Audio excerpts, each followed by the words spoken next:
way maybe, and then maybe let me know if y'all can hear me now. You on YouTube, let me know if y'all can hear me now with a different microphone because I'm using a different microphone and it should be picking it up. It might pick up status, um, but I should be no audio at all. Fuck. Um. Hmm.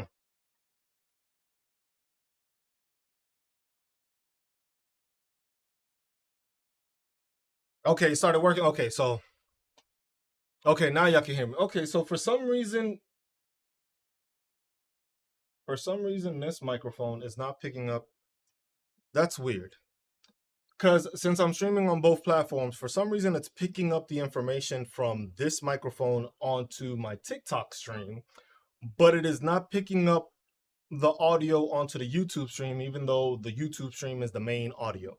I have a secondary mic, luckily, so for reasons like this, I purchased a secondary mic, just in case. So at least now could be able to hear me. So back to I guess what I was saying. I don't know if it's doubled now.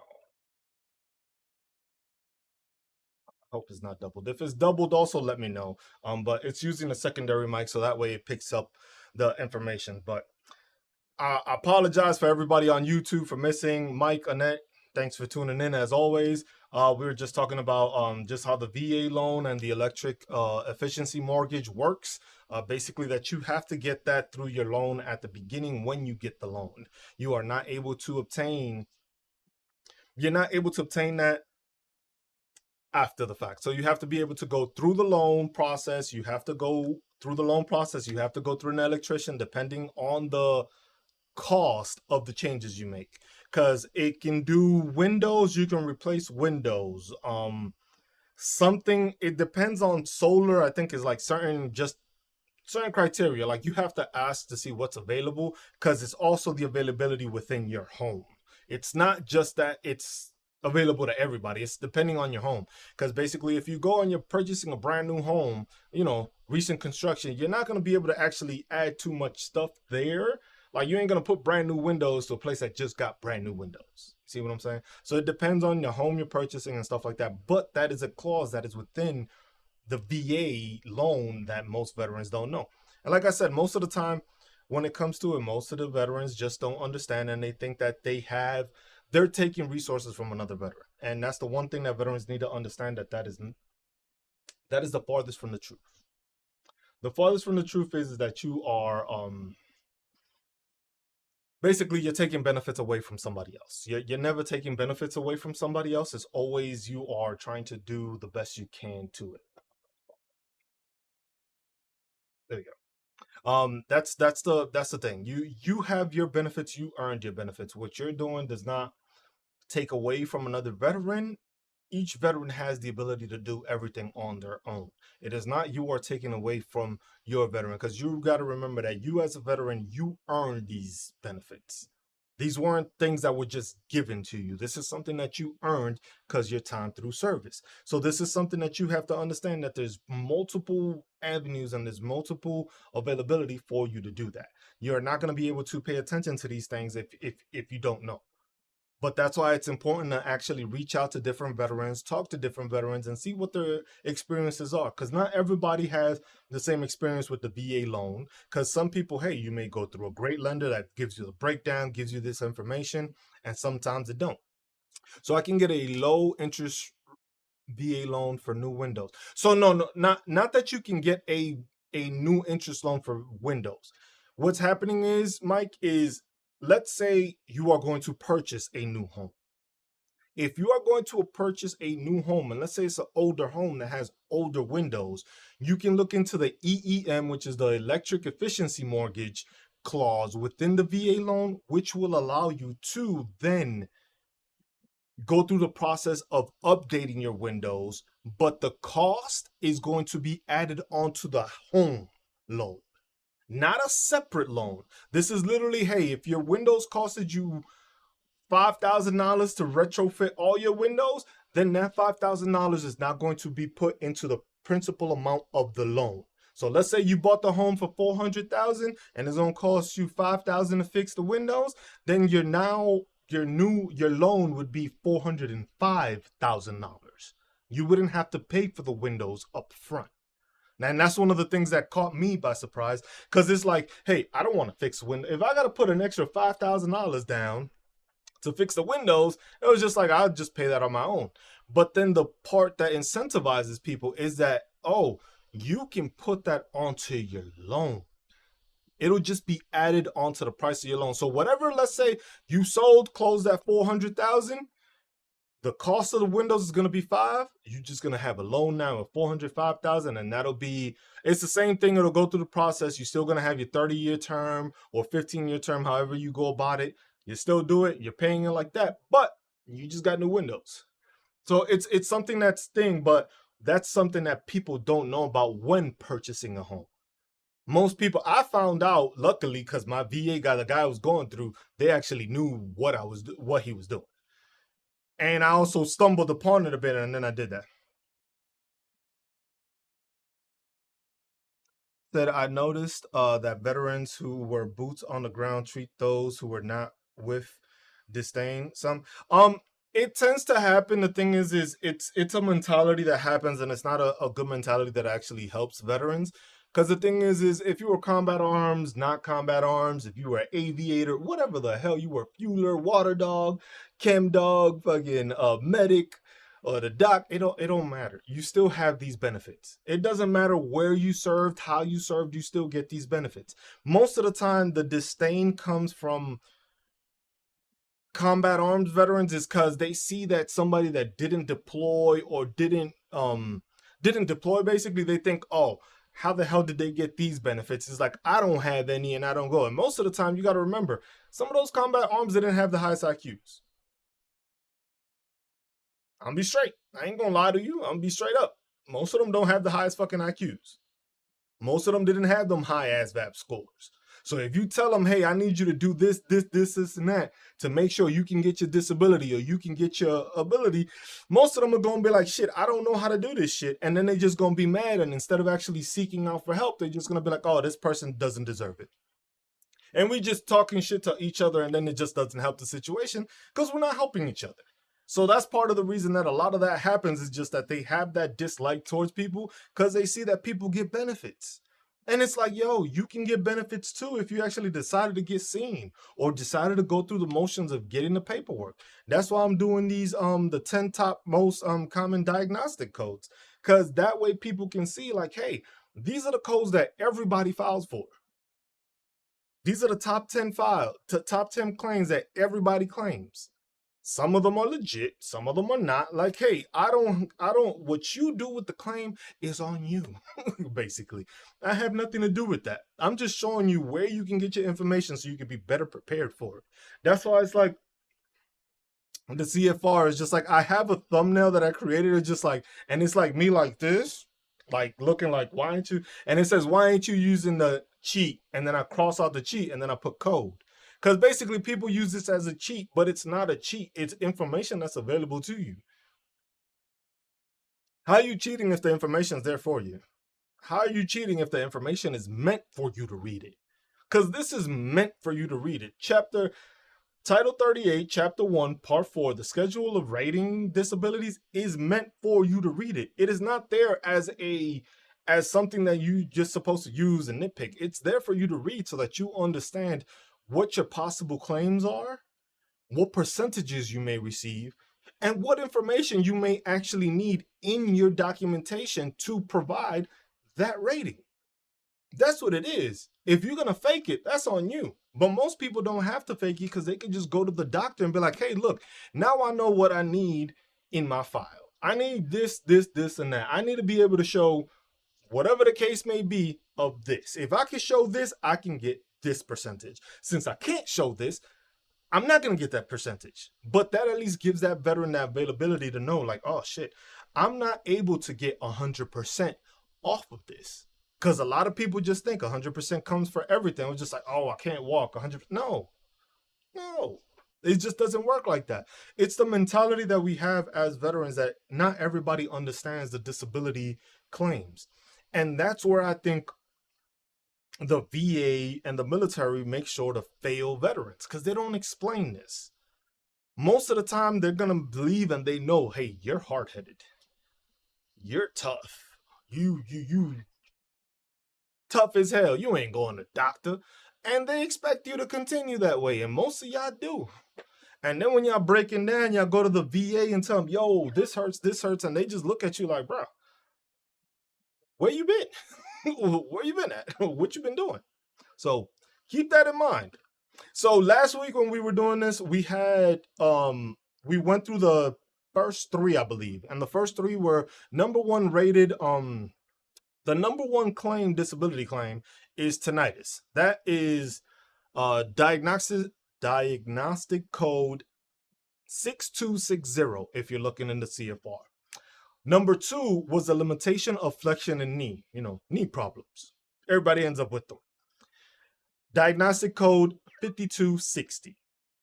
Number three was sciatica nerve paralysis, or basically having sciatic pain. Basically, that meaning that you're losing your leg may be going numb, you may be getting sharp pain that shoots down all the way from your lower back down, sciatica. And that is DC 8520. Then we have post-traumatic stress disorder, so PTSD. So question, let me see if I can highlight this. Right there.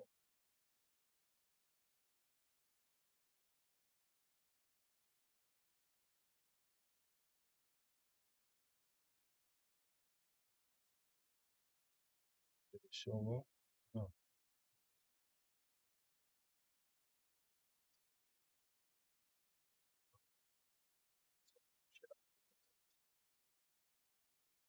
Because I used to be able to show the questions. Now for some reason they're not showing up.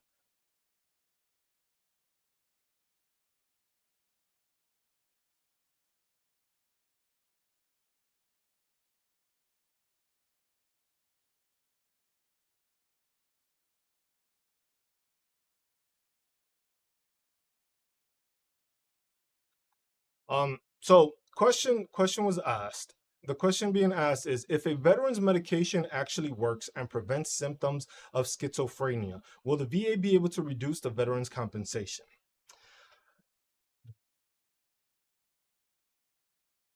See, now that's a tough one, Mike, because the issue with that is just that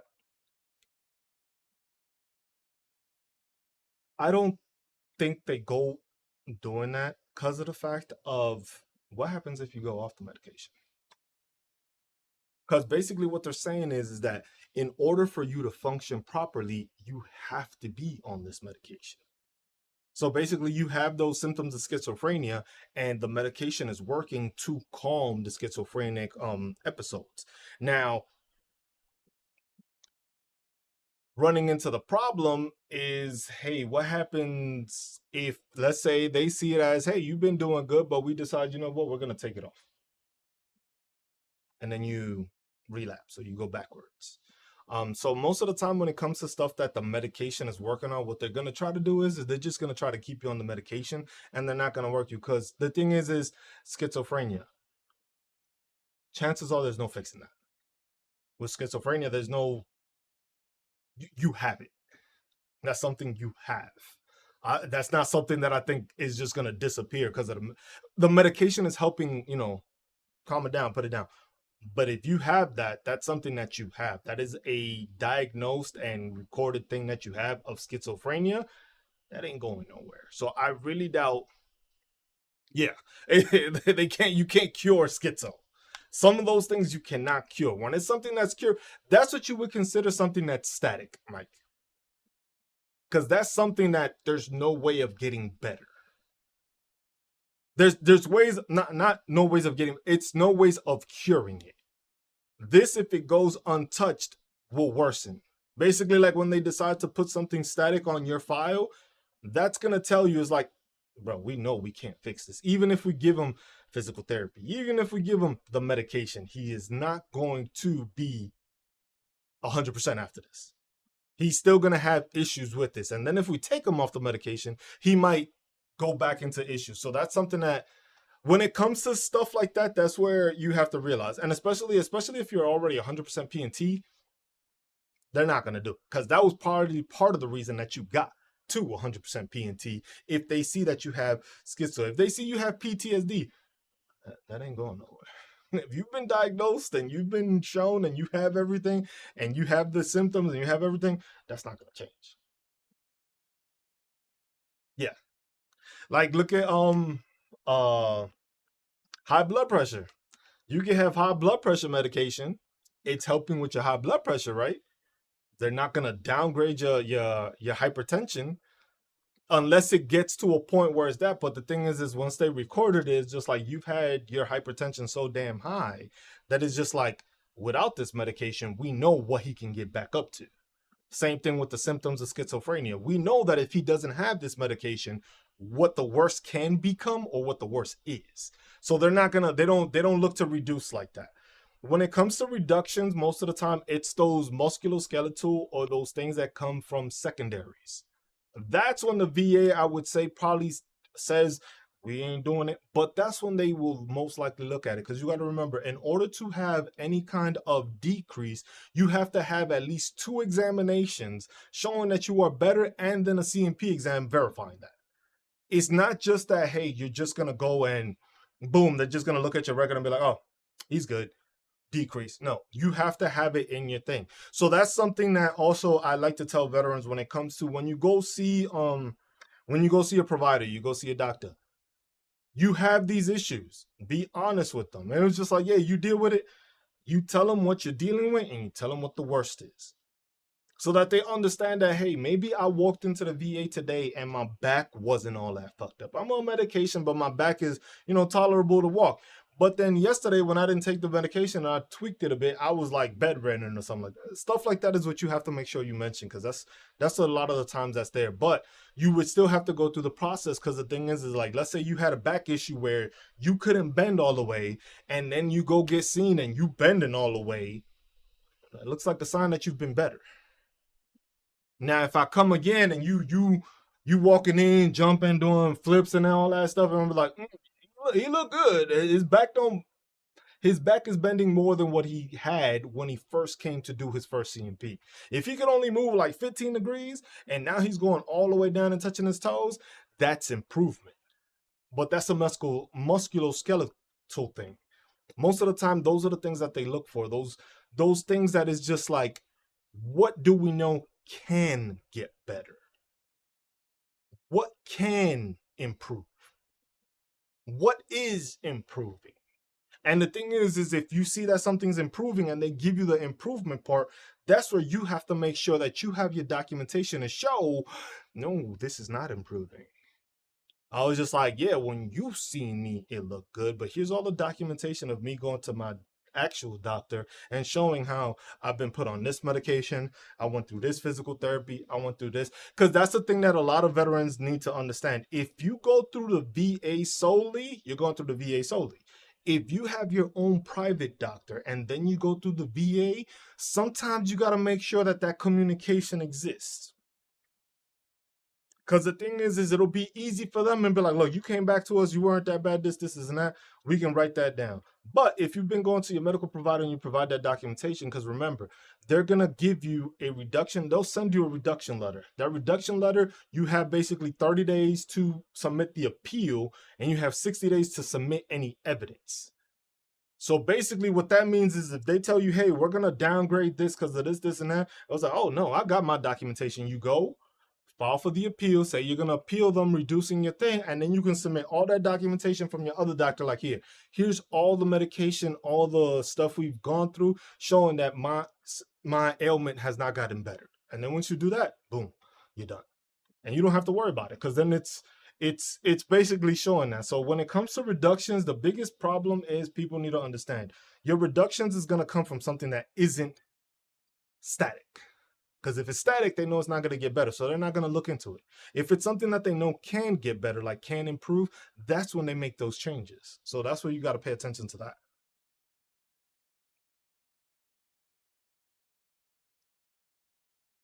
Question: what's the latest news on benefits under this administration? What's going to change, be taken away? So I've been trying to keep up, trying to catch back up on with everything. Not a lot of information keeps coming out from the VA. There was something that they just announced, and that was a couple of days ago, where when it comes to your authorizations. So one change that they are planning to implement now is that for veterans, most of the time, like when you got any kind of community care outside the VA or anything of the sort, what would happen was they would give you an authorization that was between 80 and 90 and 180 days. So basically, when you had your thing, you had to basically do it. They wanted you to do it within that month. So every 6 months, you had to go and either redo it. If you went through that time period, you would have to get a reauthorization or not. What they're changing it to now is that you will get a year's worth of treatment, basically. So basically, that one improvement is basically that you will get it a year-long authorization to do it. So instead of having to go through every 6 months, like the issue I had with my chiropractor that I'm still dealing with, it's just like instead of going through that, now they're gonna make it that, hey, if you get that authorization is good for a year. Then you'll come back the next year when you need reauthorization, or your doctor will tell you that. They are implementing changes. A lot of the stuff you can, it's that the CFR, like I said, with the CFR and the changes there, we still don't have a actual day as to when it's gonna happen. What up, Lord? They don't have an actual day. They don't have an actual day. They will continue saying that, like we are in August and we still haven't heard anything about that. The biggest thing and the biggest change that we heard that is the most concerning part for me is the fact that the union contracts that the employees in the VA had were terminated. So VA employees are no longer unionized. So they removed the ability for them to be unionized and bargaining with anything when it comes to benefits, stuff like that, through the VA employees, which I see as a big problem. Because the thing is you're not allowing them to unionize, meaning because most of the time, if you've ever been part of a union or seen a union, you know that it's there to benefit the people there, to afford protection to those people whatever the organization is. Now, to remove this from VA employees shows you that these people are trying to go around things to get things done. Because at the same time, look, they tried to remove so many people, and then they said they were going to remove, remember, it was going to be 80,000. They were expecting so many people to end up leaving because they chose to leave early. Then what happened to all that? That all disappeared. The whole leaving early, some left early, some didn't. They didn't get as many people as they thought they did. So they figured now, since everybody's in the union, and then that judge actually shot down the ability for them to fire certain federal employees, that kind of the union part takes part of it. Because, hey, a union can fight for you being fired erroneously or illegitimately. Now, if you don't have a union to back you, once you get fired, if they deem you to be fired, then you may not have any kind of recourse, a legal recourse, or any backup to actually help you keep your job. And that's when you get into those problems. And that's something that was done to the employees of the VA. So that's something you have to keep in mind, because then it means it's like, hey, if you can't unionize and you can't have this and this and that, they can't fight for better benefits, they can't fight for better issues, or they can't make the thing because they don't want to listen to the union. They just want to be able to tell people, this is what we're going to do, this is how we're going to do it, we're firing this, we're firing that, and they don't want any redlining or any tape to stop them. And that already is a problem. The other thing that came out was that the VA announced that they're planning to spend an additional $800 million on improvements in infrastructure. So basically building, I don't know what the fuck they're planning to build, but that's what they're saying they're building. So far, I believe the budget of the VA has increased more than it was the previous year, even though we were saving money. Just keep that in mind. So that's why it's interesting. It's like, where's this money going to? That expenditures are happening and supposedly savings are happening, but it's not. We're still spending more than we're actually saving, which contradicts the whole point of saving money with the whole recourse when you're gonna do this. So it's a lot of changes and a lot of things coming, and it's just like we don't know. The VA is changing stuff, they're adding stuff. Um, it's it's a situation that is just like we're right here. We're just sitting and waiting right now. We're just sitting and waiting to see what information pops up, what they want to change, what they announce. They don't announce things right away. They sometimes they don't announce them at all, which is what's up, Gina. That's one of the things that they do. Because remember, when it came to this announcement of federal employees being let go a few months back, that wasn't something that the VA announced. That was something that somebody in the VA just happened to lay eyes upon the documentation saying, oh, they're about to count 80,000 people. Then that person went and submitted it out. They basically leaked that information out. That wasn't information that was supposed to get out to the people. But then once it got leaked out, then all of a sudden you saw Doug Collins was like, well, what? Yeah, this came out. We are trying to come on, bro. You weren't trying to tell people that you were going to remove all these people from these jobs. What you were trying to do was remove them, and then after the fact, be like, oh, this is what we're going to do. But since it came out, then they started reporting on it. So that's something that it's concerning with this administration. Because the thing is they want to do things, but instead of being upfront about them, they want to do it behind closed doors, get away with it, so that way when it comes out, it's already too late. If I fired all of y'all, and down the road y'all found out y'all wasn't supposed to be fired, y'all already fired. Now y'all got to go through the legal paperwork. Now y'all got to go to a court and stuff like that. That just delays you getting your job back. So the administration is going through that process of doing that, but then the administration doesn't control everything directly. There's still people that are doing the stuff the way it's supposed to be done. When it comes to, like I said, these changes to the CFR, we don't know. It's still up in the air. They're talking about it. They want to get to it, but we'll see. They will make an announcement. And like I said, whenever you are in the CFR, check this right here. Displaying Title 38 up to date as of 8/7/2025. Title 38 was last amended 7/31/2025. So basically, if you go to the CFR, the CFR will tell you what the last version was that they updated, or when the last update was.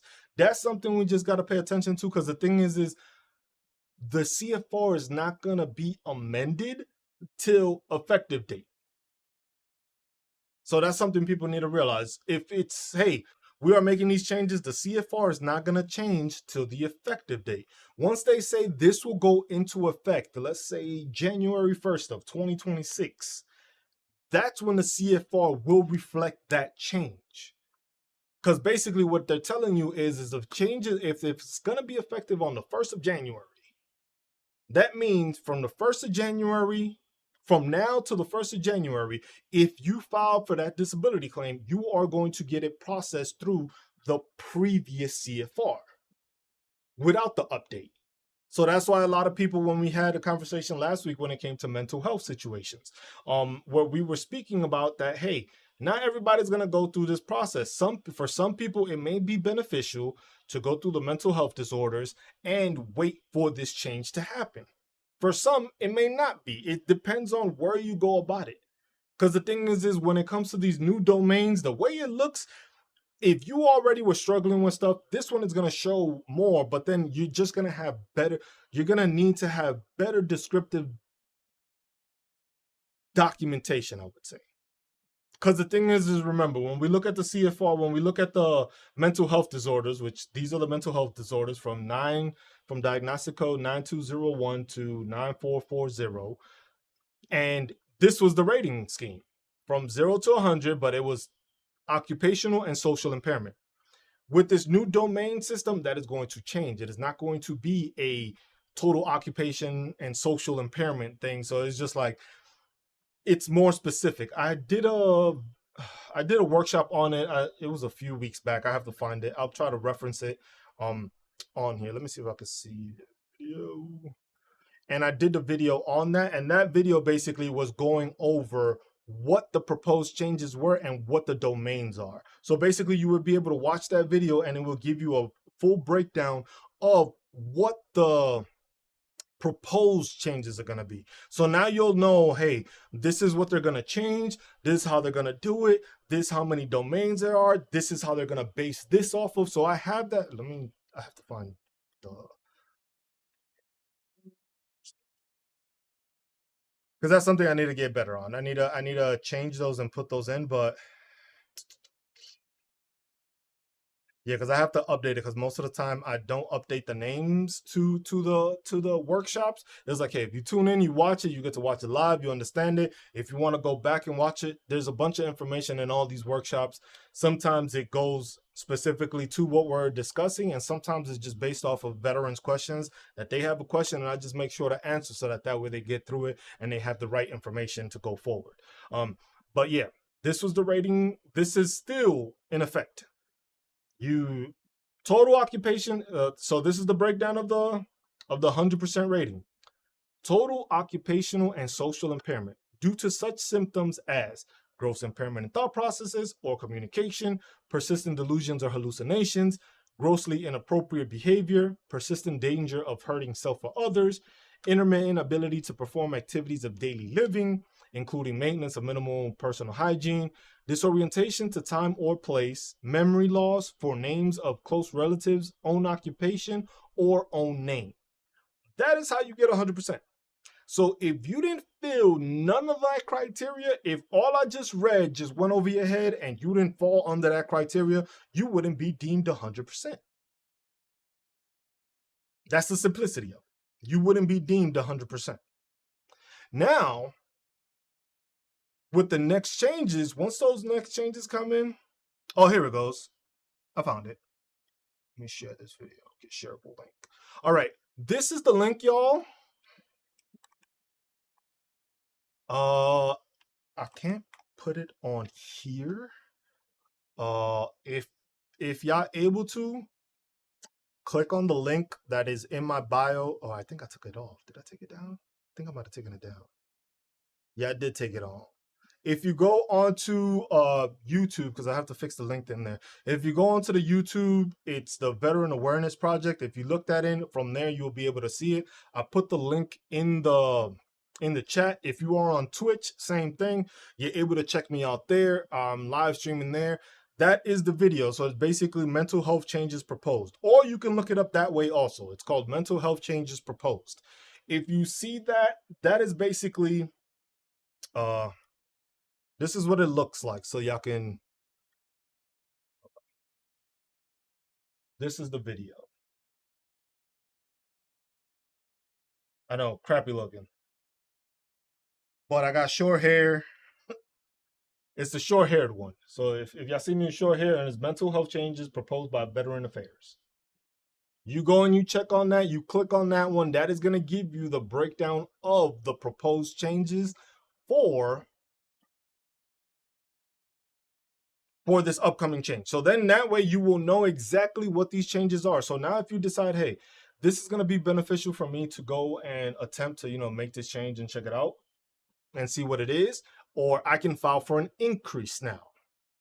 Now you may be able to file for an increase. So now if you see that and it's just like, you know what, I can file for this increase, I could go ahead and do this, because now with this mental health changes, the proposed changes, it actually benefits me, because these domains show, and they are trying to make it so that it shows different domains. So it's like your social, your work, just like different domains. I can't remember them off my top of my head, but it's to basically show these are different aspects of your life that they have to take in order. Because total occupation and social impairment, kind of hard to do. But that takes us back to the diagnostic codes. Because what's the next diagnostic code? The number 4 diagnostic code that is the highest claimed is post-traumatic stress disorder. So post-traumatic stress disorder, you check it on here. Post-traumatic stress disorder is 9411, diagnostic code 9411. So if you go to diagnostic code 9411, it's just there. But you got to remember, when it comes to mental health ratings, everything falls under this criteria for the rating. So if you have PTSD, you have to have the PTSD. You have to have the documentation showing. Most likely you went to a therapist, a counselor, a psychologist, and they diagnosed you with PTSD. meaning you went through it. And then it's easier sometimes because some people have these in their files. If it was a IED, or it was just a rollover, or it was a firefight, or it was something you seen that you don't want to remember, stuff like that. All that stuff is there, and that's something you have to put into your paperwork. But that's what gets filed, PTSD. And then from there, it's dependent on this structure. With PTSD and mental health, remember, you can have all of these. You can have multiple of them. You can have PTSD and you can have depression. You can have PTSD and you can have OCD. You can have PTSD and you can have bipolar disorder. You can have a combination of mental health disorders: anxiety, depression, bipolar, chronic adjustment disorder, major depressive disorder. You can have a multitude, but the thing is what they are going to do is, if it is a mental health rating, they are going to go off the CFR and which one of these falls under these the rating scheme. Which one is the worst? Yeah. One mental health is all mental health for VA. And that's what it is. So basically, if you have one, it don't matter which is the one that is causing you to get the higher rating. Because if you got a mental health rating of 70, that means that if you had a combination of the stuff, basically they're gonna say, hey, you got you have anxiety got you 70%, because anxiety is the one that gives you the occupational and social impairment with deficiencies in areas such as work, school, family, relations, and stuff like that. You can have PTSD, but your PTSD might be only 10%. Or the rating that they would give it is 10%. But they're not going to go and take your PTSD at 10 and your anxiety at 70 and combine it. No, they're going to make it as this is the worst of all of them. That is the rating you got, and that's why you're getting that rating, because the worst one is anxiety, and your anxiety gets you at a 70% rate. Your PTSD, if you didn't have anxiety, would just get you 10%.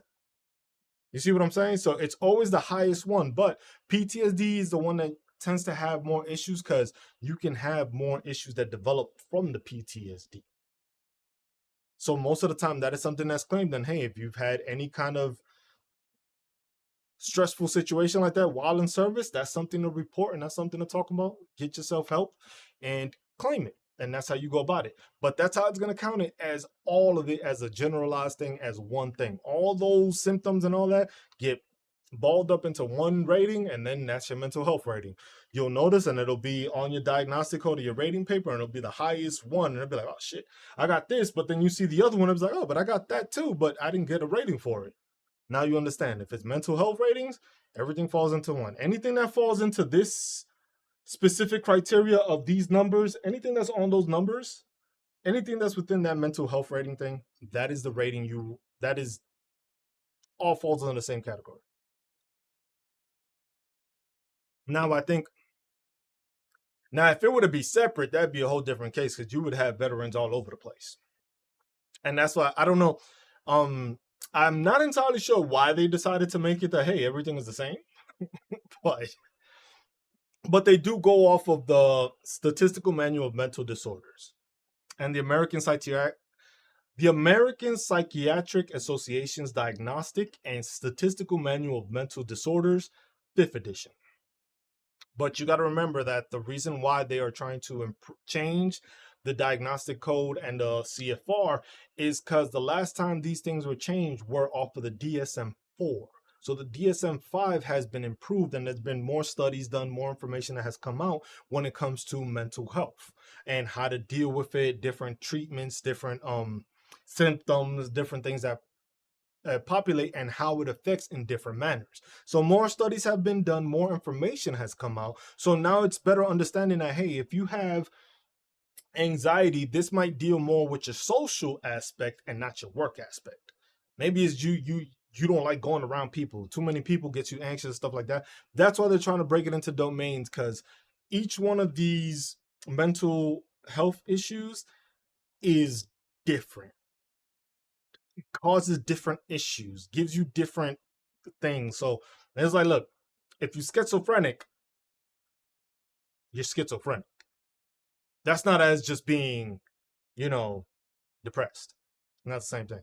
You got bipolar disorder. That's not the same thing as being anxious. You literally go like you flipping back. So things like that, that's why this is being changed. So that's why to keep in mind. But like I said, these changes have been said that they are going to do a final action date of August. It is August now. They still haven't announced anything.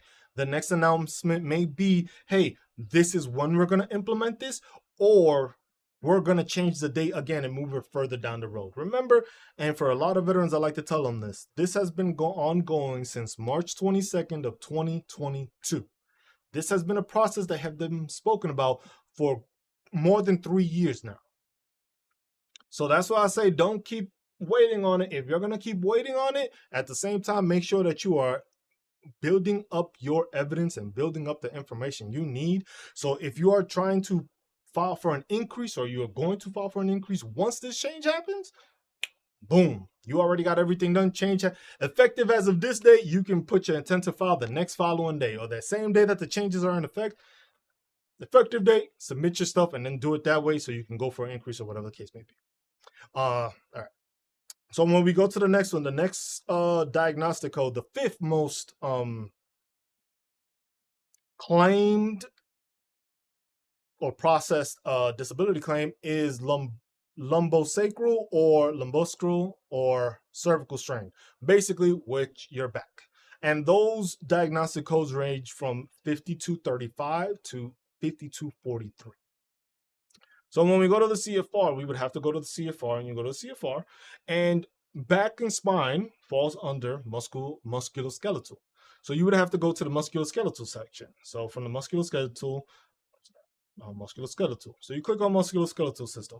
To follow along, here you go. I'll put this here.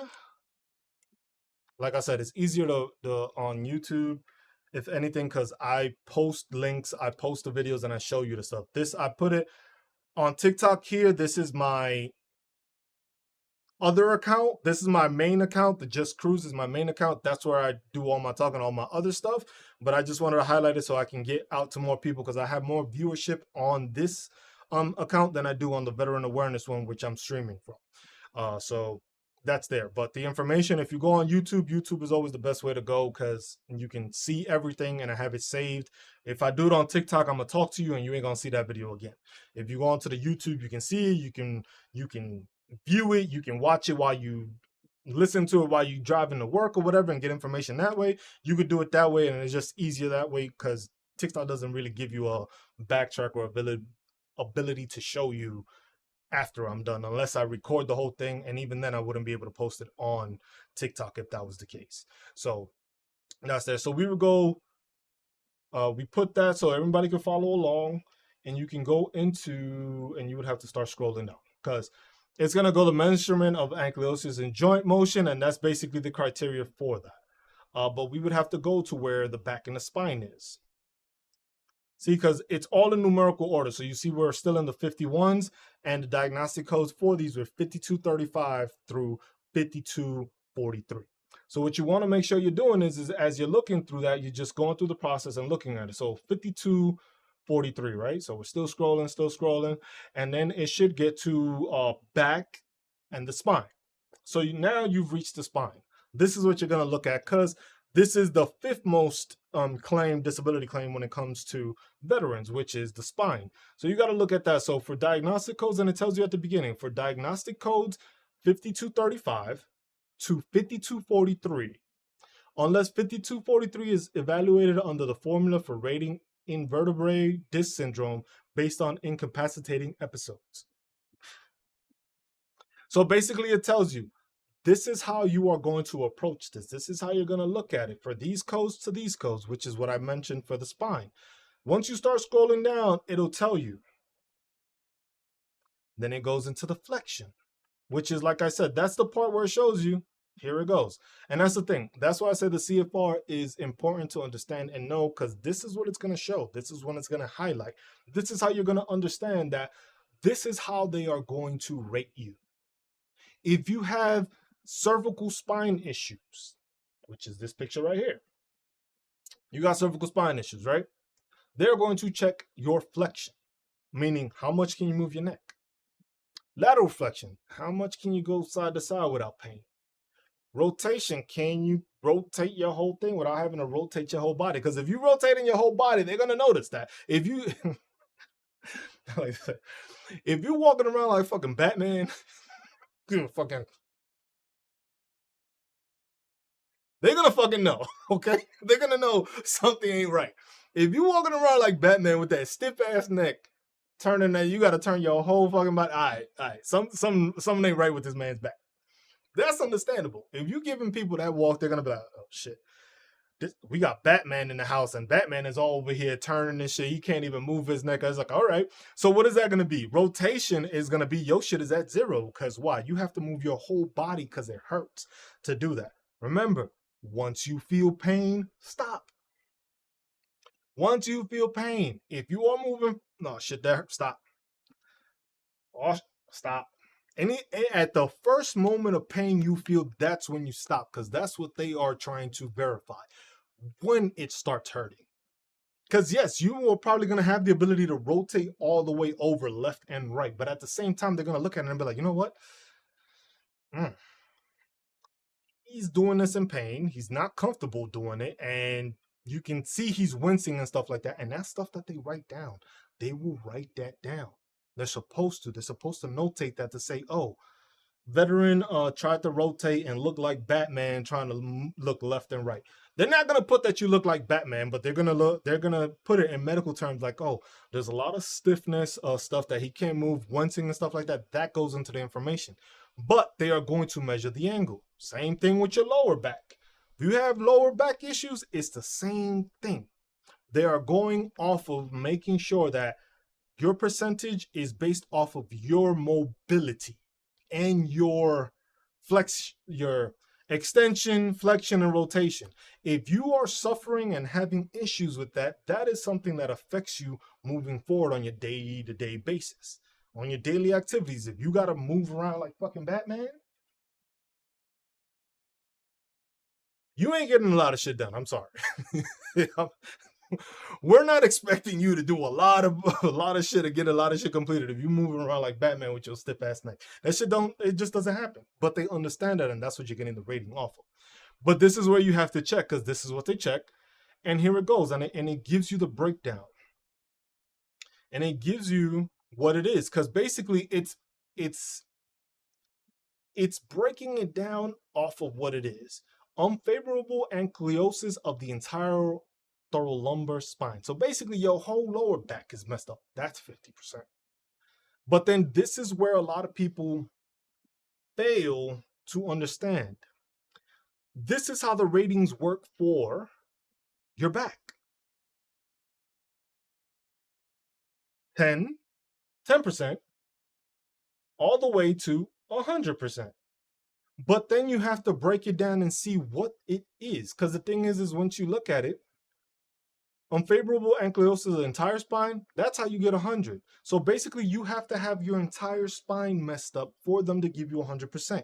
So if you are having back spasms, you are having back pain, you are having strains on your left or right or upper or lower, they are still going to base it off of this rating. So basically, when it says forward flexion of the cervical spine, 15 degrees, or the entire spine, if that's the most you can flex, 30%.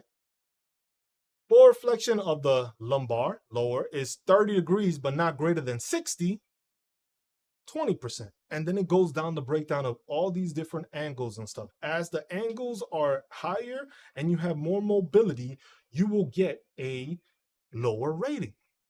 The more you can move, the more it's not affecting you, the lower the rating. If the lesser you can move, that is when they realize, okay, you're not moving as much. That's when the rating will go up. If you still have mobility, you're still going to go. Most veterans don't get super high on this.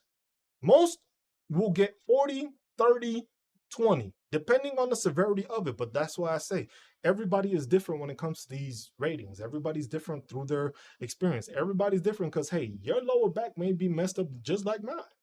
But yours may be a multitude of fucking disc bulging. For me, it could just be one. For you, you could have multiple shit all over the place. That's something that has to be put on there. But at the same time, it's still going to be considered your lower back. No matter how you look at it, it is still going to be considered your lower back. So that's something you have to keep in mind and you have to pay in mind too. This is how they're going to rate your back, 10 to 100.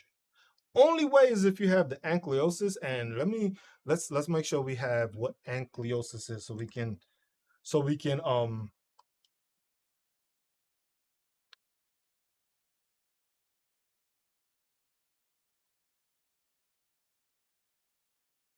this is what I want to explain. I want to explain what the definition of ankylosis,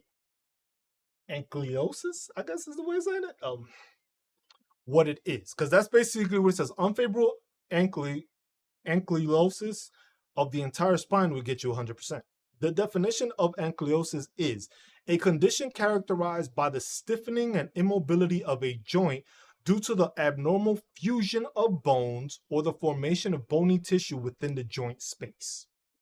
So basically what they're saying is like, if you have such stiffness or normal fusion, meaning that your bones basically got stuck together and you can't, it's causing the reason for you not to move, there you go.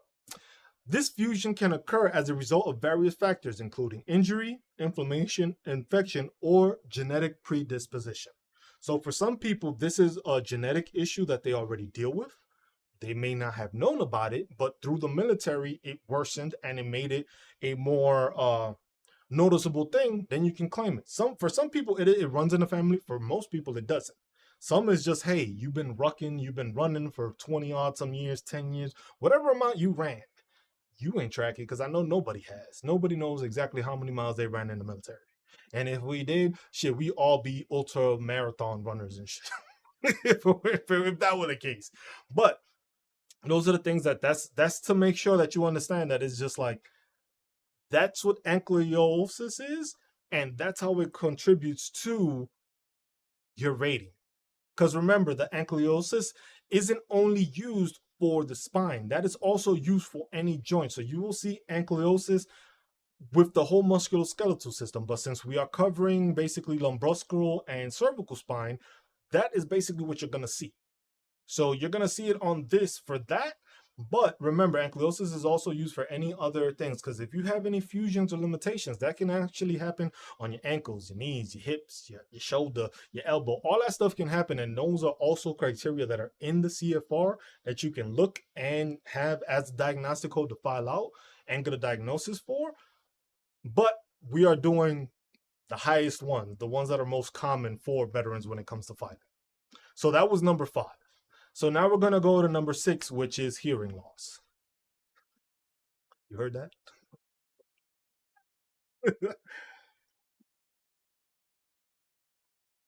So hearing loss. That's what we're dealing with now. So hearing loss is number 6 on the top 10 of diagnostic codes and disabilities that veterans have filed for and claimed. So that would be diagnostic code 6100, hearing loss. Remember, hearing loss and tinnitus, 2 separate issues. Those are 2 separate things. Hearing loss can be tested for. Tinnitus cannot be tested for. So that's one of the things. And since you notice, it is one of the highest rated things, one of the highest, the most claimed disability, it's on there. That's one of the things that's proposed to change.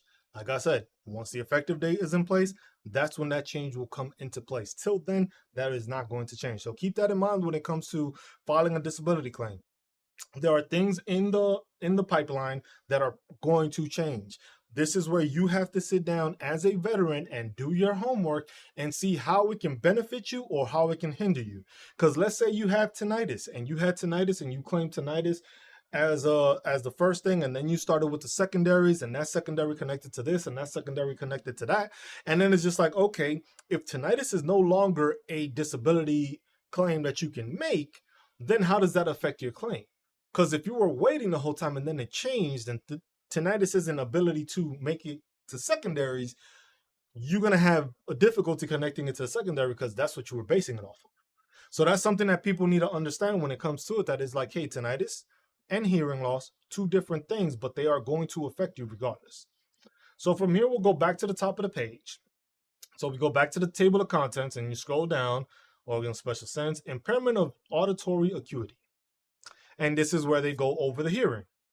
Pure tone threshold average. I'm gonna be honest with you, I don't know how to read these thresholds. No idea how to read this shit. But you could probably go to audiology and somebody will explain it to you. I'm not going to lie to you. I'm not going to try to give you information. I have no idea how this chart runs. I will most likely, what I will end up doing is I will end up copying, taking a picture of this, and I will probably throw it into Chat GPT, and I will have Chat GPT tell me like, hey, how do I explain this? How do I break the hearing threshold down so that I would be able to explain this to veterans for them to understand that this is what's happening. Okay, so, well, that'll be a letter date, but I just don't want to say, I don't want to explain this to y'all like I know what the hell I'm talking about with this, because I don't know how to hear the properly guide this, but it gives you the stuff and you can read it. But then as you go, remember, diagnostic code for hearing loss is 6100. And you look at it, it was like, bro, I'm at 62 here. So it's like, what did I miss? So it just skips it, I guess. Because it's 6091, and then you scroll down, and the first one that pops up is 6200. So I don't know where 6100 is. What is 6100?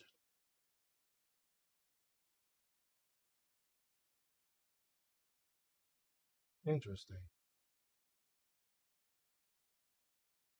Because these are all the ailments that come with it and the things that you have. So as you see tonight, it's 6260, the number one claimed disability is on there. I gotta find 6100 because I don't know where it went. Fucking interesting. Because that's the eye stuff. And that's why it's good to do this, because then that way you're also able to see these things and actually visualize where they are. So when it comes to you filling out your disability claim, it's best to go through this. Make sure you list all the stuff that you have on the side. Make sure you list everything that's bothering, no matter what it is. And this is one thing. Everything that is bothering. Again, everything that is bothering you. Doesn't mean all of it is going to have a CFR code or a diagnostic code. But everything that is bothering you, you have to make sure to know. You have to make sure to put it in your claim. Because at the same time, some of these disability claims may not get you a percentage. Some of these disability claims will not get you a percentage. But if they are found to be service connected, but they are not a diagnostic code, you can go to the VA for treatment. I say again, you can go to the VA for treatment as long as it's service connected. So it can be something that is not a diagnostic code, but if they found it to be the hell shit, you did get this while in service, you will get treatment for it, or you can ask for treatment. Then you can go ahead and get treatment for it. If you don't claim it and it's not service connected, why are they're not going to go and tell you that? They're not going to go and put that in there. If you don't claim it, they're not going to say anything. If you have, like, let's say a certain thing that is just like, it's just not in the CFR because they don't see it as a thing. Maybe it could be that you are not diagnosing yourself correctly. Maybe it could be that you have a certain pain, but you don't know that it's a certain thing. And then you come into the CFR and it's like, oh shit, I have this. I didn't know what this was. I wasn't diagnosed with this before. So always keep that in mind. Still trying to find hearing loss, which,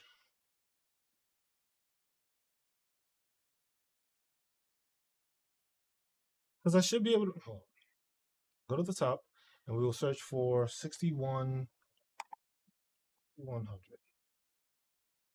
One matching here. Doesn't show schedule of ear.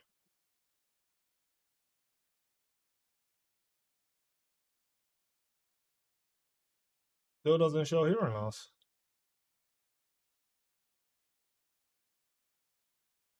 That's interesting.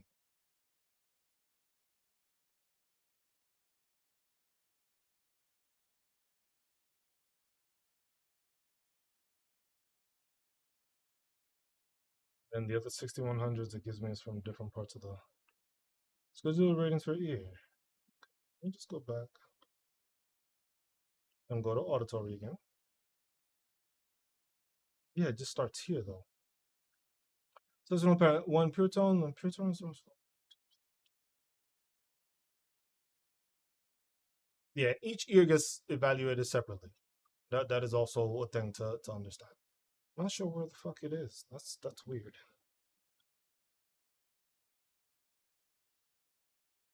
Hearing loss.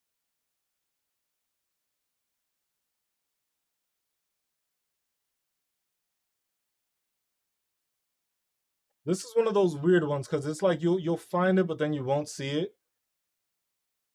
Because even when you go, let's see if we go down to the bottom where it has the listing of it. So if you go all the way to the bottom, if you go to the bottom of the CFR, when it comes to the table of contents, you will see that it has the appendix, numerical index, and the alphabetical. So I'll go to alphabetical because it'll probably be easier to find that way. Maybe. Go to H.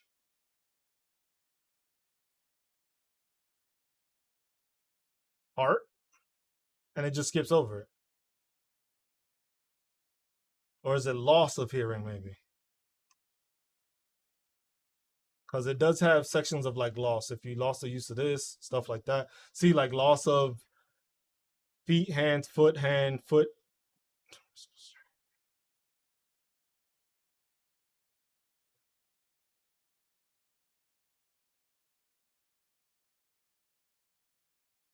And that's numerical. If you go numerical, it'll probably pop up.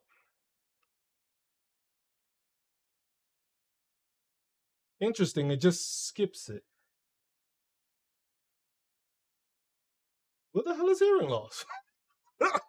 Like now I'm confused because it's like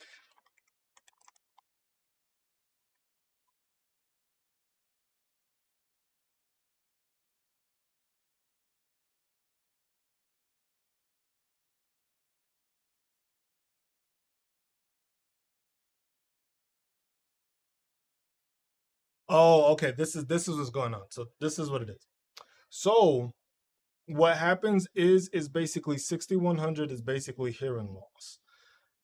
They're basically saying that you have hearing loss, right? But the primary diagnostic code for hearing loss is 6100. This code is used to evaluate the degree of disability from service-connected hearing loss, with evaluations ranging from level 1 to level 11, which is the deafness, I guess. Tinnitus is a common hearing evaluated based on audio testing. Because basically you're gonna claim that, but when you do hearing loss, you're gonna go through the audiology. So you're gonna be sent to a CMP exam, and that CMP exam will test your hearing. You will do the, I thought I heard the click. I thought I heard the beep. It was like, was that the beep? Did I hit it too early or not? And then it tells you there's no fucking sound. Stop pressing because you start imagining the shit. That one, you'll go through that, and that's how they're gonna use it as that. Now, when it comes to it, because for some reason it's not there, but you have to go through that process for it. So that's what this falls into. This is where this criteria for oh shit. Go back to audiology. So that's where your rating will be evaluated, will be off of your hearing loss and your threshold. So this is basically going to be the information that they obtain and they use to verify the degree and the severity of what it is. So here, this is what it is. So I just skipped over it because it was on the table. So now if you see it, it's table 1, diagnostic code 6100. It doesn't have it as thing, it just has it because it verifies it and it goes off of the threshold of your hearing. That's where I was kind of lost. That's why I couldn't find it because it's on the table. So it's right here. It just goes over the percentage and stuff as you show. So basically, these are the levels. So depending on your hearing, the worse it is, the higher it goes up. So that's the threshold, and that's how it is here. That's the decibel levels, and the lower you can hear and the lower it goes, The less you can hear, the higher your hearing loss is, and that's how your percentage increases. So that's what a lot of veterans go for. They do file for hearing loss, and that could be, hey, you were in a range, ear pro fell out, or firefight, ear pro fell out, or you worked around heavy machinery, you were artillery, you were you are artillery, shit. You are EOD, demo expert, like whatever it is, something that causes a lot of sound, a lot of friction in your ear will cause you to have hearing loss. They are going to test that because that they can test for tinnitus and the ringing of the ear, they cannot test for it. But if you have it and you have a way of showing that you obtained it, like let's say you had documentation when you went to audiology showing that you had a loss in hearing, that is a great document to have because then it shows you have a loss in hearing.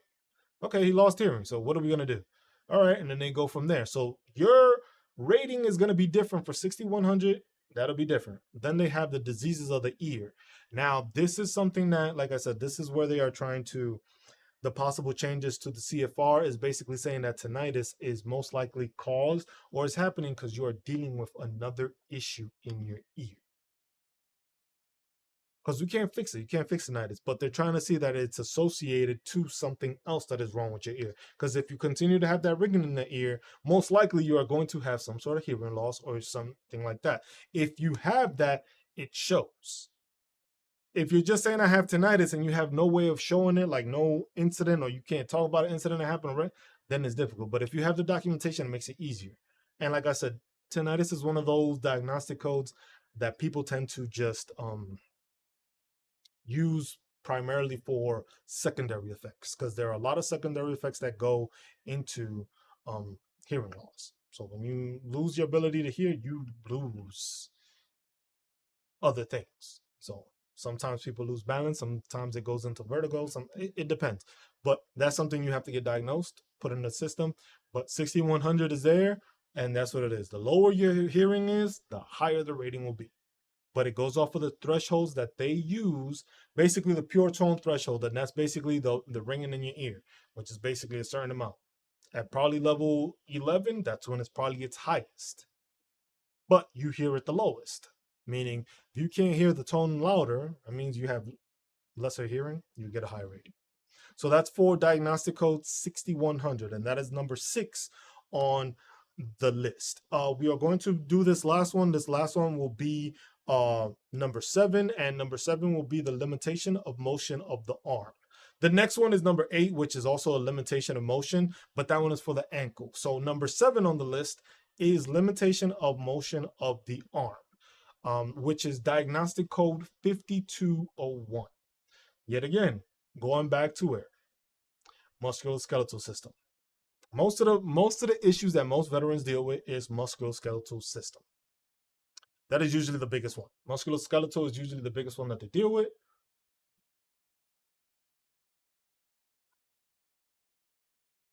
Because we have joint pain, back pain, knee pain, hip pain, ankle pain, finger pain, hand pain, wrist pain, elbow pain, anything like that, musculoskeletal.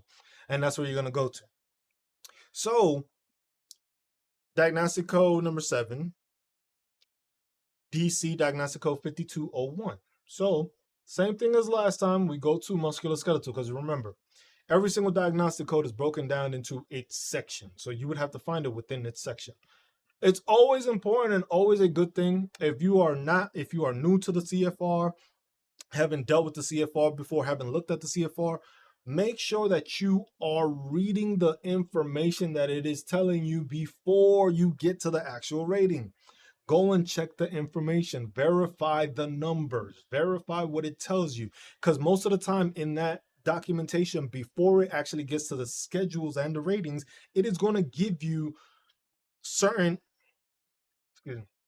it's going to give you information basically. That information is basically like, oh, in case of this, it's like, oh, look, arthritis due to strain.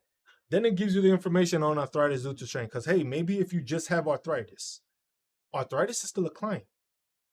But depending on where you have the arthritis. If you have arthritis in each one of your fingers, each one of these digits, that's 10% for each. I say that again.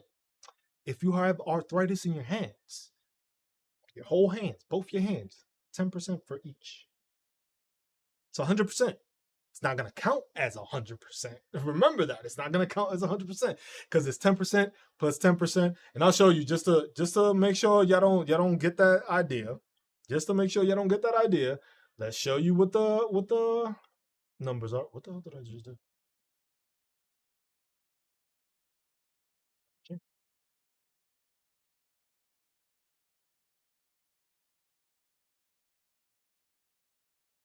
I'll close the thing.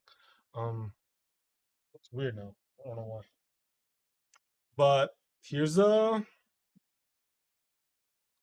combined ratings table.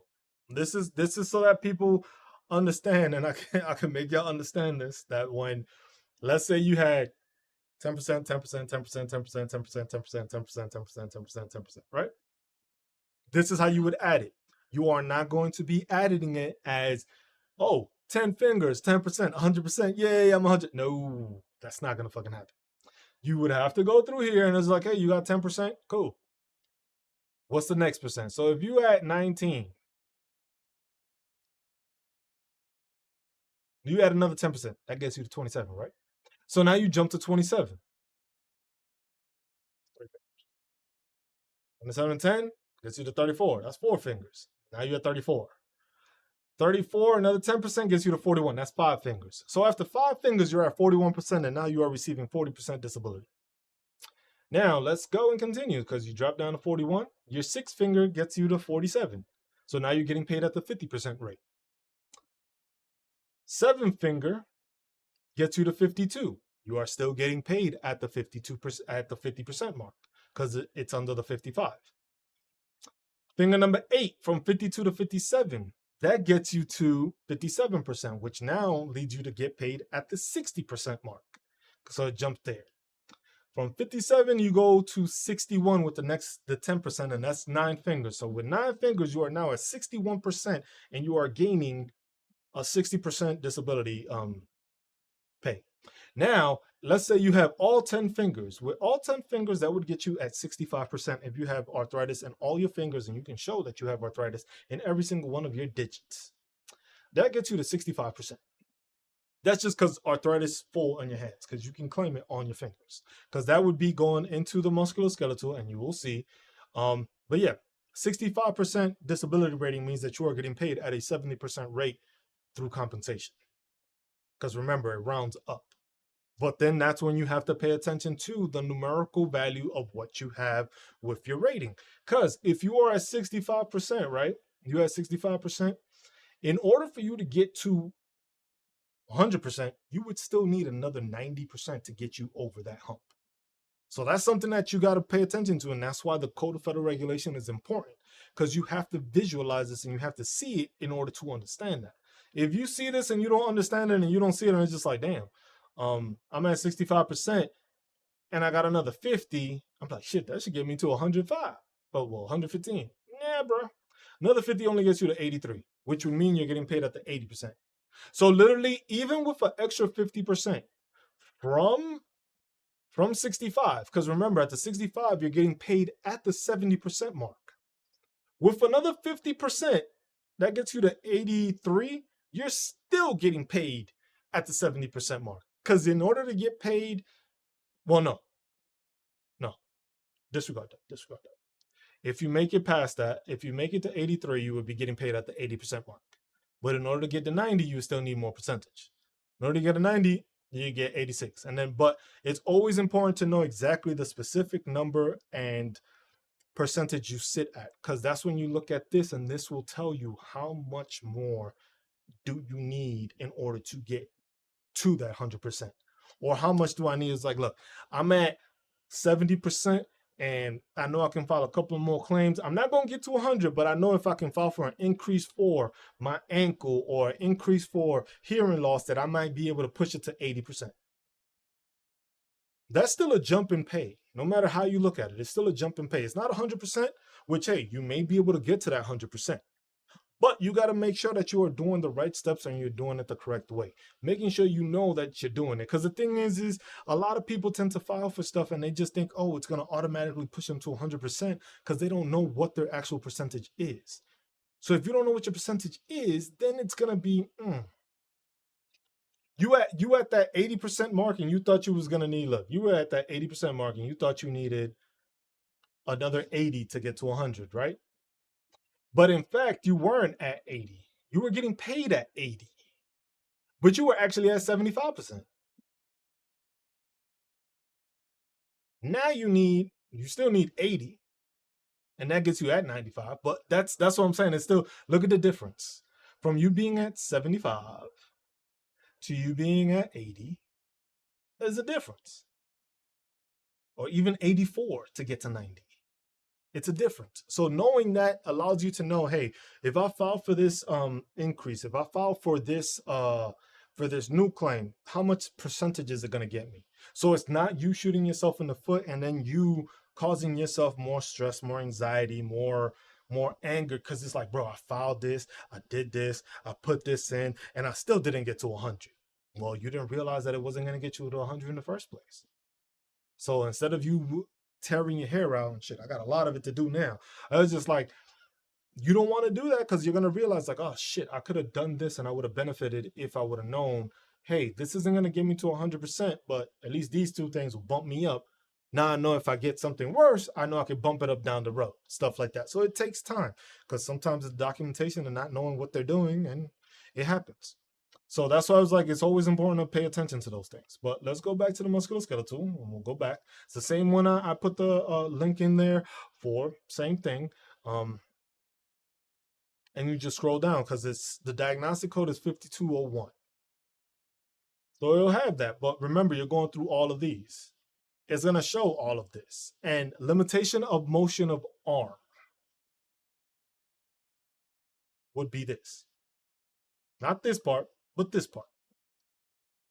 Because this is the limitation you have. This is the inability of you to move. You can't raise your arm over your head, or you can't rotate it and stuff like that. That's where they're going to evaluate you to see what is wrong with your arm.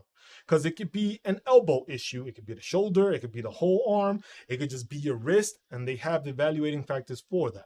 Same thing with your leg, knee, ankle, and hip. They have all those because that's how they're going to evaluate you on your motion ability. If you can't move and you can't move this, or you can't stretch your leg out like that, they're not gonna, no. It's just like, you're not gonna get a higher rating just because of the fact that you have something.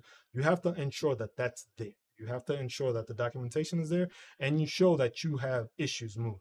Because as you can see, you go, it's amputation, stuff like that. Fingers, and this is where I was explaining, bones of the hand. These are all the bones you have. If you have issues with that, if you have amputations with that, look, it'll tell you amputations. Well, that's amputations. Wrist replacement, elbow replacement. You got to replace anything, that's a thing.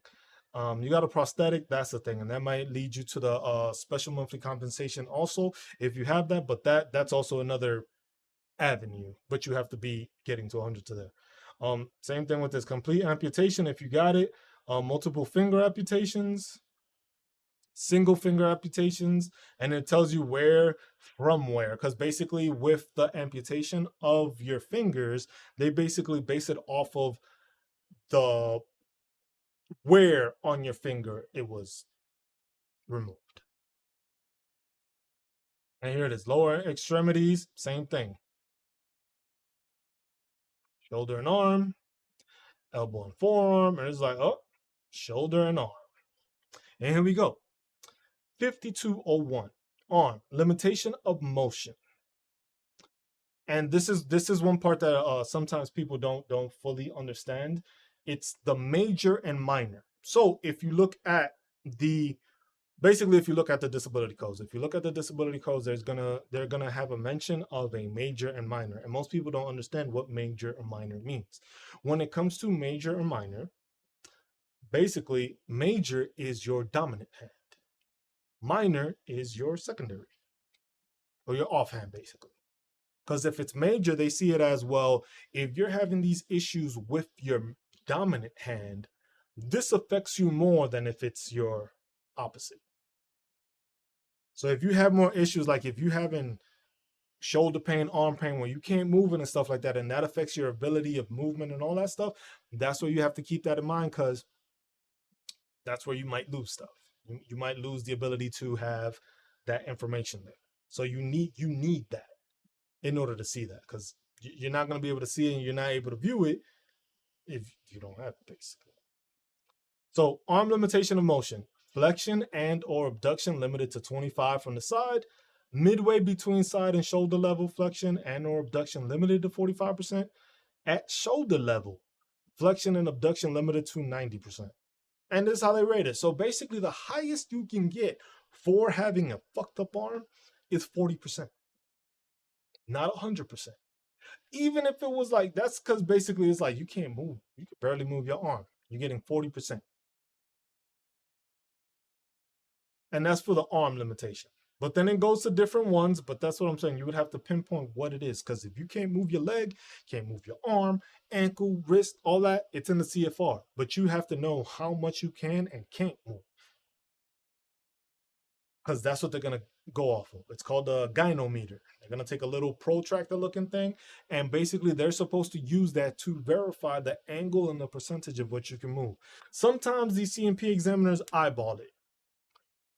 But in those cases, if you see that they eyeball it, that's where you can make a complaint about it. It was like, hey, this CMP examiner went through the process of doing my CMP exam and he never provided a gynometer to be able to see the percentage of movement I had.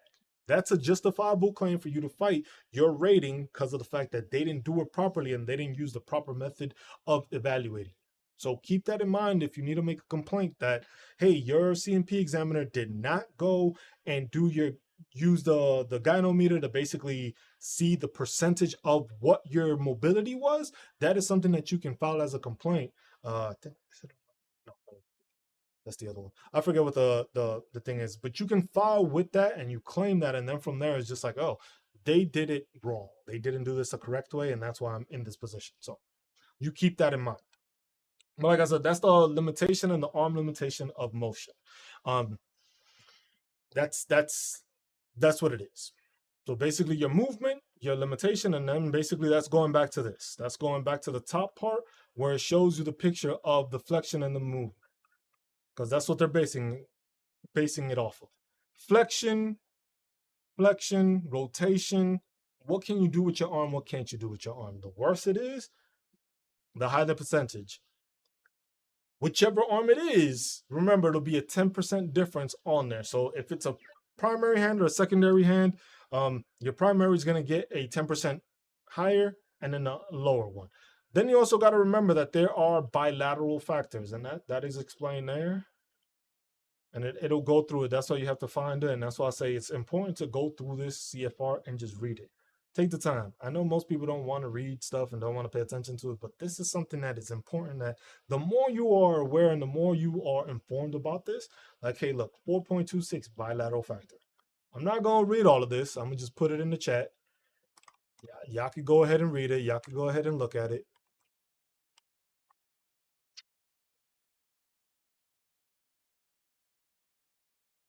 And if you do go ahead and do that, you can go ahead and read that, pay attention to it. And once you see it, then you have that information.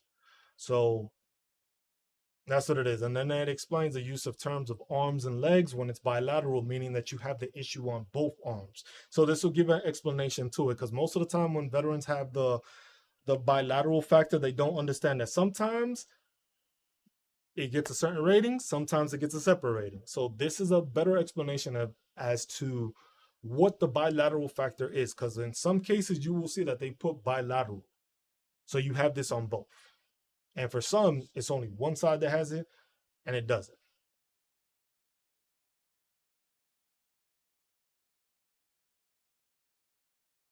Because this is a quick example of what it says right here. For example, with disabilities evaluated at 60%, 20%, 10%, and 10%, with the two 10% evaluations being bilateral disabilities. Meaning that the order of the severity would be 60, 21, and 20. The 60 and 21 combined to 68%, and the 68 and 20 combined to 74%, converted to 70% as the final degree of disability.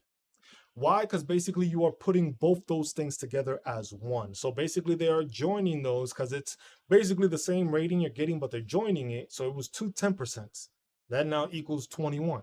So now you have a 21 being added on top of it. So that's what you got to pay attention to when it comes to the bilateral factor, because in some cases it gives you a slightly higher thing, and sometimes they don't define it as a bilateral factor, depending on the severity, because sometimes you may have the one severity of one arm may be more severe than the other arm, and that's what you got to keep that in mind, because that's an important part to pay attention to.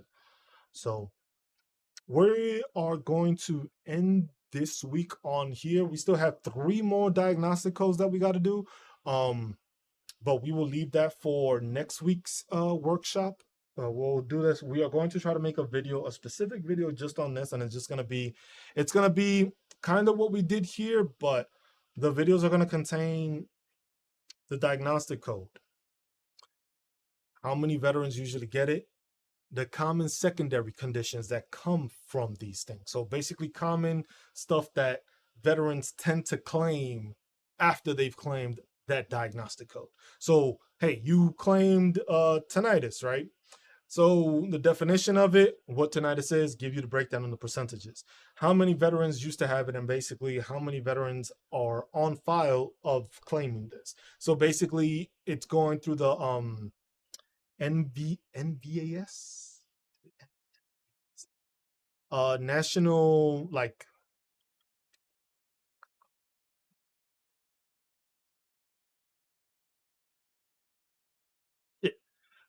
give me a second. What's it called? The National Center for Veteran Analysis and Statistics. So basically that's the website where they have all this information. So when it comes to publications and all that stuff, all that information is there, and that's where I get that. So it'll tell you basically how many people have had it. The commentary second claims, conditions that aggravate it. So basically that you know what may aggravate these things and what may cause it worse, or the stuff that's been noted to do that. The conditions commonly caused, which is kind of basically secondary effects. Because when it comes to like tinnitus, it's easy to say that you have sleep disorders, you can't sleep, you have problems, it depresses you because you keep on hearing the ringing and stuff like that. It'll basically going towards it, so that way it does it, because that is it's stressful when you hear people flatlining in your ear all the damn time. And then what the required evidence for the claim is. So basically those will be the videos, so we'll break it down. I would like to do this with all the diagnostic codes, but you know what I'm saying? But we might just make that like it's gonna be basically like a series. And what we're gonna try to do is if we do it that way, we're gonna start off with these 10. So the same way we've been going over them, 1 through 7 so far. So we've gone through, first one was tinnitus. Second one was limitation of flexion of knee. So tinnitus, diagnostic code 6260. Then you have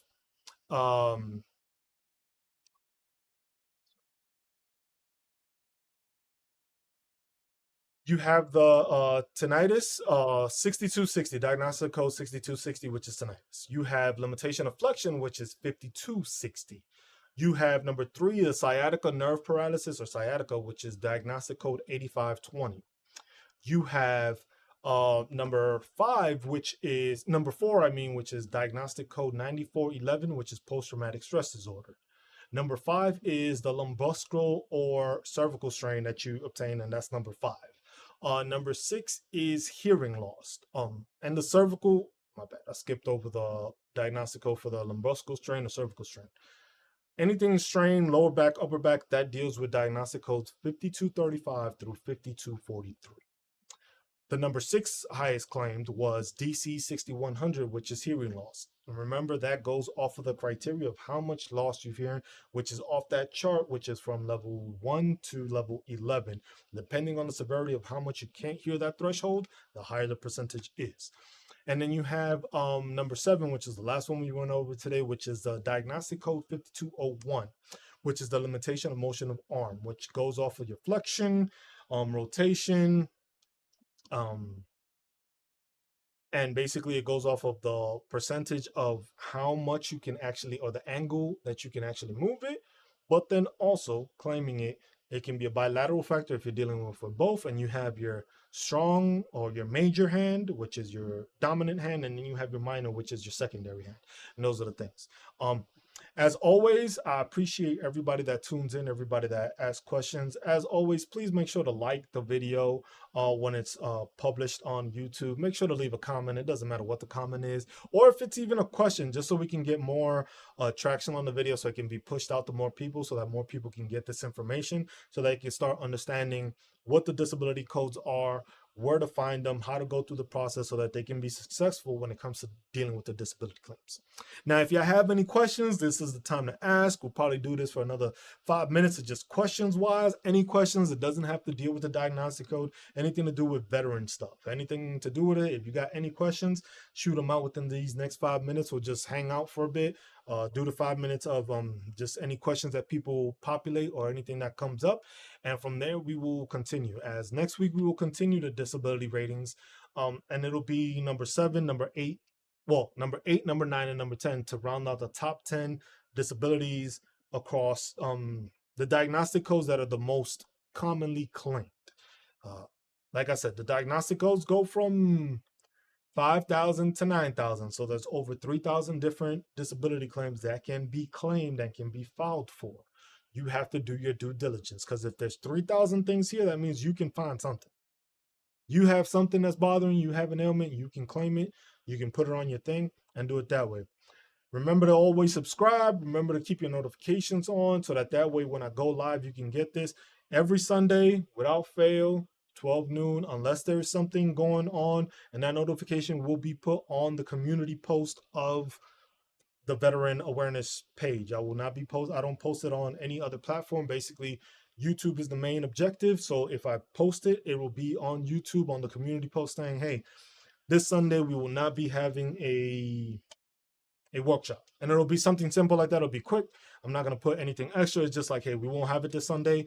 If there's no mention of anything or no comment made, there will be a workshop. And always just check in, because I will schedule it out so that way it's on the schedule and people can view it and see it and say, okay, this is already here. It'll be up next week. After we close this one out, I will make sure to go and do that, because that's something I've been missing out on a lot and haven't been doing too well. Is I have to make sure to put that out there that I'm going live. So I will start it after we end this, so that way people can see it. If they tune in and stop by the page, they can see that there's a workshop live and it's coming up next week. If you haven't, check out the website. The website has information also.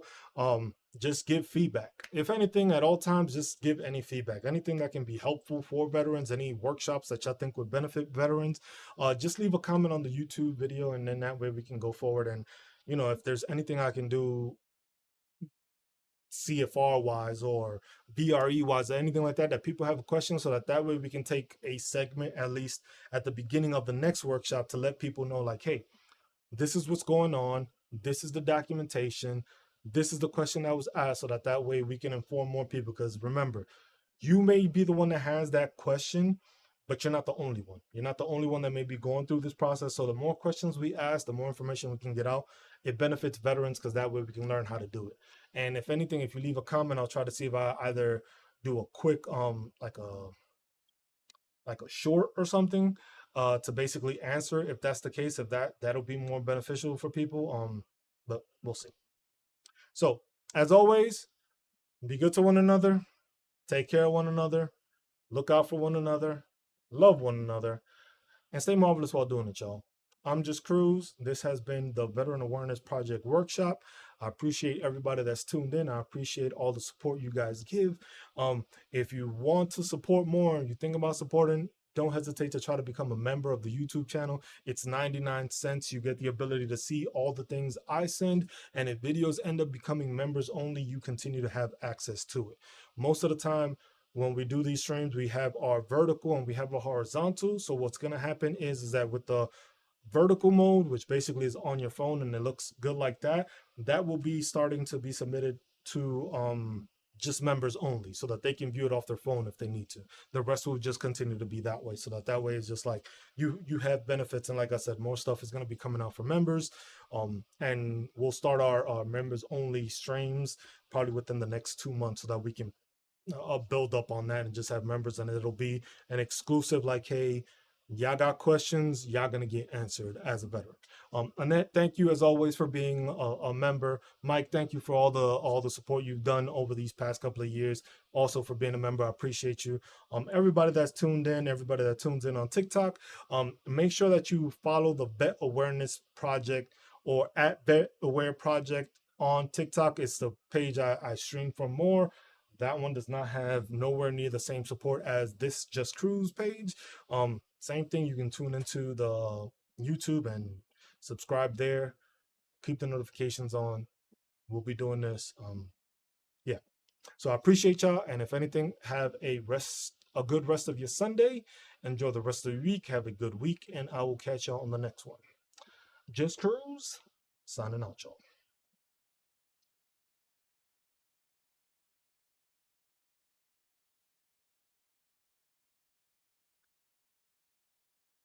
And this live over there. Then we will go here. YouTube, appreciate y'all. Y'all take care. I'll see y'all on the next one. Same for you, Twitch.